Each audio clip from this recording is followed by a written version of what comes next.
Dès l'entame de la rencontre, le président de transition, président de la République, chef de l'État, le général Mohamed Idriss Déby Itno, a fait observer une minute de silence en mémoire des victimes de l'accident ayant causé d'énormes pertes en vies humaines sur l'axe Hadjar-Abéché.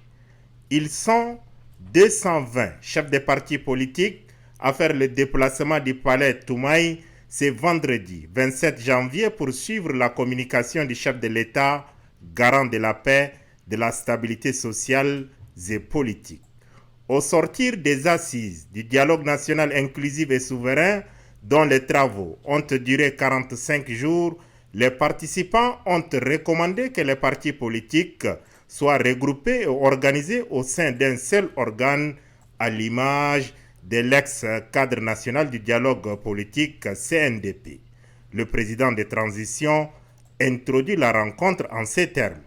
En votre qualité d'acteur majeur ayant activement participé au dialogue national inclusif et souverain, vous êtes le dépositaire de ce cahier des charges qui traduit les aspirations profondes du peuple tchadien à la paix, à la justice sociale, au vivre ensemble, à la démocratie et au développement.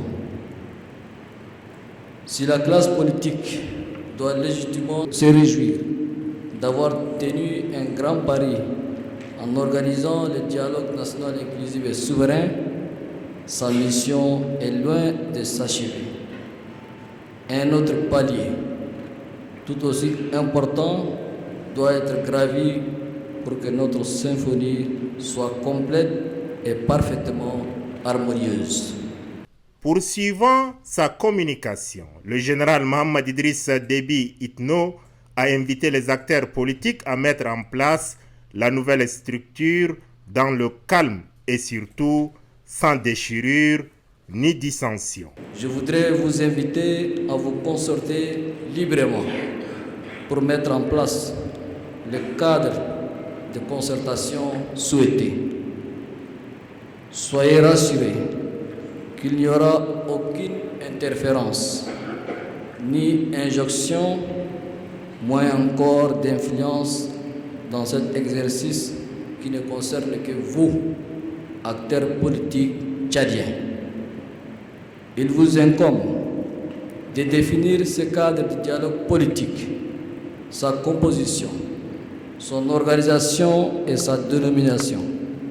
L'essentiel, c'est de privilégier une approche organisationnelle qui rime avec dynamisme, efficacité et efficience.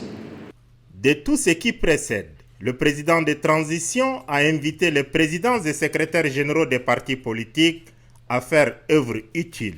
Notre pays, qui a connu des ères sombres de son histoire, durant de nombreuses décennies, a failli basculer à cause des individus motivés simplement par des intérêts égoïstes et personnels.